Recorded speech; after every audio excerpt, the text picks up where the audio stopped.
I'm here with Dr. Nelva Lee, candidate for Georgia State School Superintendent. Ms. Lee, what is your vision for public education in the role of state school superintendent? My vision for public education in the role of Georgia State School Superintendent centers on equity of opportunity, trade readiness, and academic excellence. I emphasize that education is the great equalizer, and my mission is to ensure every student, regardless of background, has a path to success. As superintendent, I envision a Georgia where every child graduates high school prepared for college and equipped with at least one trade certification. With public school education policies that focus on student outcomes rather than bureaucracy, and a system that becomes more accountable and parent-focused, reducing inconsistencies and inefficiencies. In the role as state school superintendent, how do you plan to engage and/or communicate with the stakeholders of the local school superintendents and state legislators? Well, I plan to engage with stakeholders in the following ways. With local school superintendents, I commit to open, consistent communication and collaboration, ensuring policies are applied equitably statewide. I plan to create regular listening sessions and advisory councils so that local leaders' voices inform state decision and reforms. With state legislators, I already have experience as a governor-appointed board member, and I plan to use this background to maintain strong working relationships with lawmakers.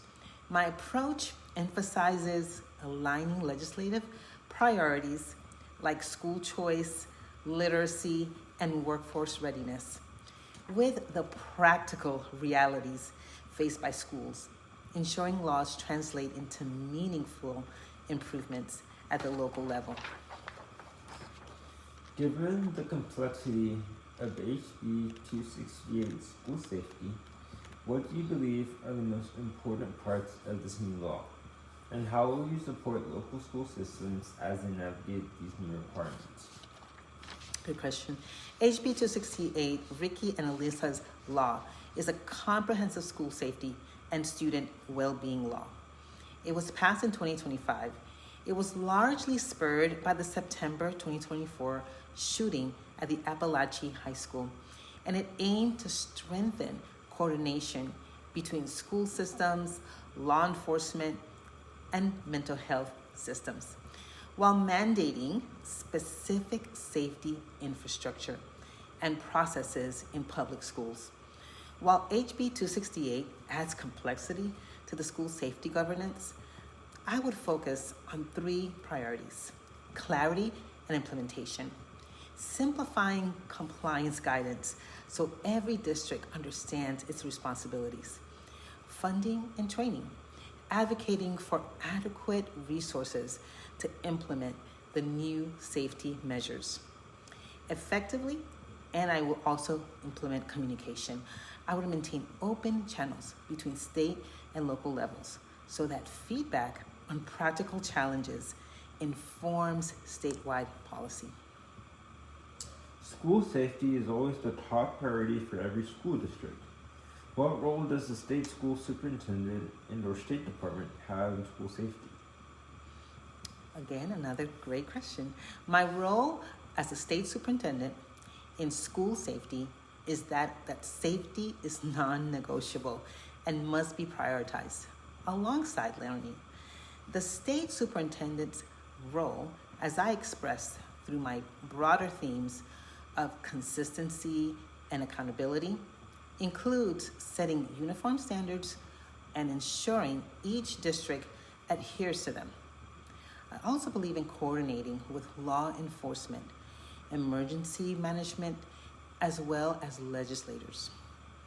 And lastly, promoting mental health and communication with community engagement programs to prevent crises before they happen. In particular, implementing programs such as LifeWise for off-campus biblically based character development to combat behavior problems. Literacy is a major topic in Georgia. What is your vision for getting more students to read on grade level? How should literacy be measured, and how will you work with local school leaders to lead the charge from the state level? Very good question. For starters, I believe that I'm going to take the vision to approach literacy as both a moral and economic necessity. I would ensure early intervention programs, starting with kindergarten, so that children are reading by first grade, or they're held back until they have mastered the reading. I would do a statewide PSA that equips parents on the importance of pre-K kids learning their letters and their sounds so that kids are ready by kindergarten.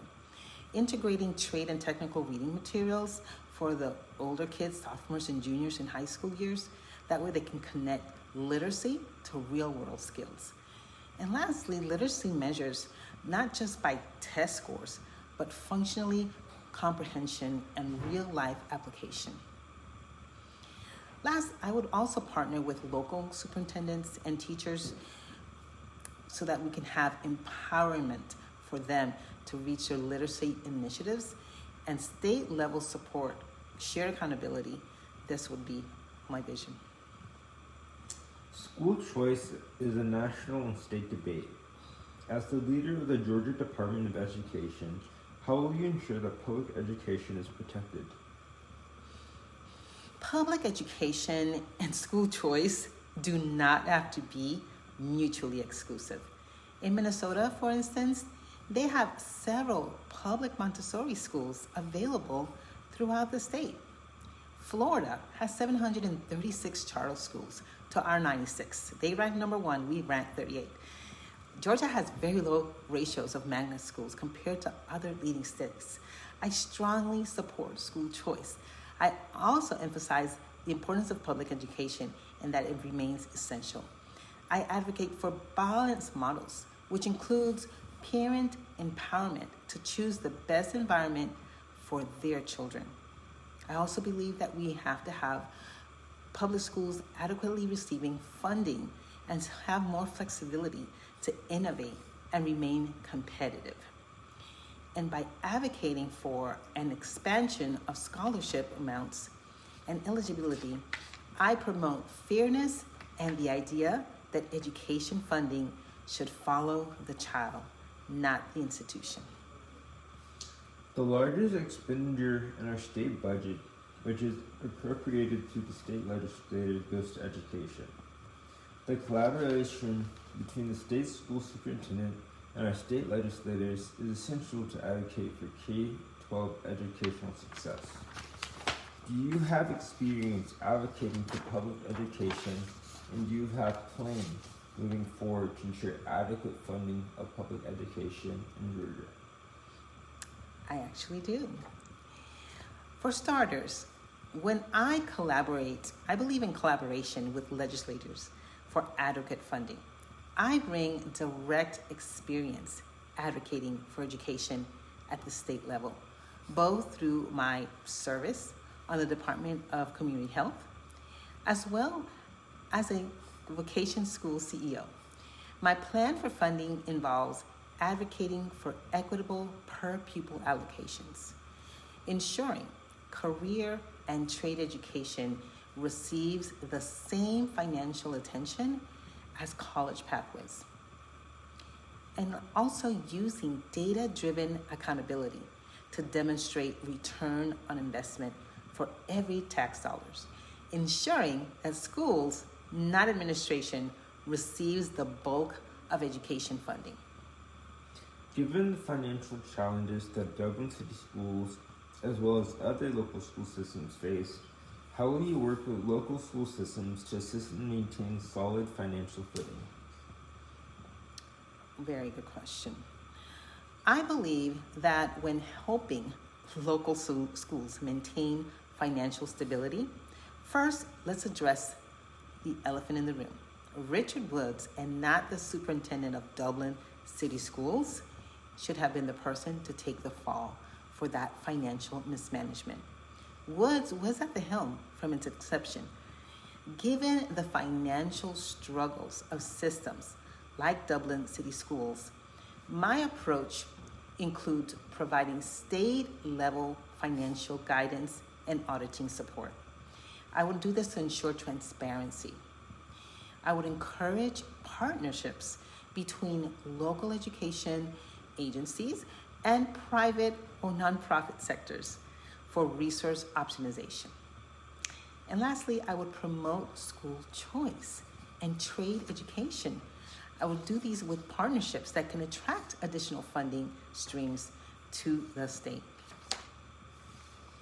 Over the past year, local school boards have had to take action due to the passing of HB 581. What guidance would you give to local school superintendents and school boards on the best way to address this legislation in their communities? HB 581 makes sweeping changes to how homestead property tax assessments are handled. In Georgia, for example, including limiting the increases in taxable value of homesteads, modifying assessments and appeals procedures, and introducing a new local optional sales tax to offset revenue losses.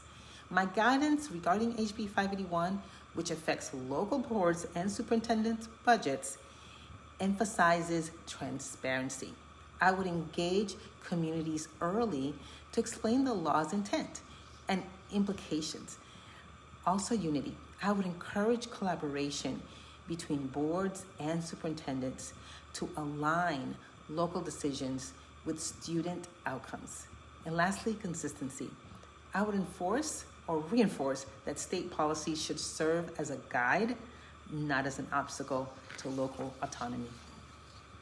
We often see opportunities for students, parents, and teachers to serve on state school superintendent committees or advisory groups. Do you think it would be beneficial to have similar committees or advisory groups for educational leaders? I do. I believe that my record shows this, for instance. I believe that I strongly support, for example, committees. Just as I believe in parent and student input, I recognize the value of principal and superintendent advisory councils to share best practices, for instance, across districts. That's very important to me. Also to create a feedback loop between the Department of Education and the school leadership. It is imperative to ensure that policies reflect classroom realities and not just political goals. Superintendent Woods recently stated, "We need to make sure our marketing and messaging matches our student performance results, and graduation rates and scores don't line up." How will you ensure that schools are accountable to their performance and there are no false measures of success? Wonderful question. For starters, it is imperative that we understand that Superintendent Woods has reasons to be concerned about inflated success metrics in Georgia. Georgia currently ranks 38 in education nationwide. Only 67% of our graduates are going on to college. And according to Kids Count data 2025, 70% of our fourth graders are not proficient in reading. This has gotten worse under Richard Woods' tenure. 76% of our eighth graders are not proficient in math. This is also a decline in the 11 years that Richard Woods has been serving. These are not just numbers to me. These are children with names, faces, and futures. And they deserve better. Every single one of them matters. My approach to accountability would involve transparent, data-driven reporting that aligns test scores, graduation rates, and actual student readiness. I also believe in independent auditing of performance. we need to look at the data. We need to tie funding and recognition to verified outcomes, ensuring that there are no false measures of success. And lastly, we need to look at changing who's at the helm. Georgia has been recognized for 12 straight years as the best state to do business. With more than 90% of Georgia's children being served in public schools, what do you think is the best step to move forward to prepare a workforce for an ever-changing world? My plan to prepare Georgia's workforce reflects my personal journey and professional expertise. I will ensure every graduate has a trade or technical certification before leaving high school. I would partner with industries to align curriculum with workforce needs. And I would foster collaboration between public schools, charter schools, and vocational schools. This will meet the demand of Georgia's growing economy. This vision integrates the educational, workforce readiness, as well as the economic development and positions Georgia students to thrive in the state that's been ranked the best to do business for 12 years in a row. Thank you for your time, Dr. Lee. Thank you.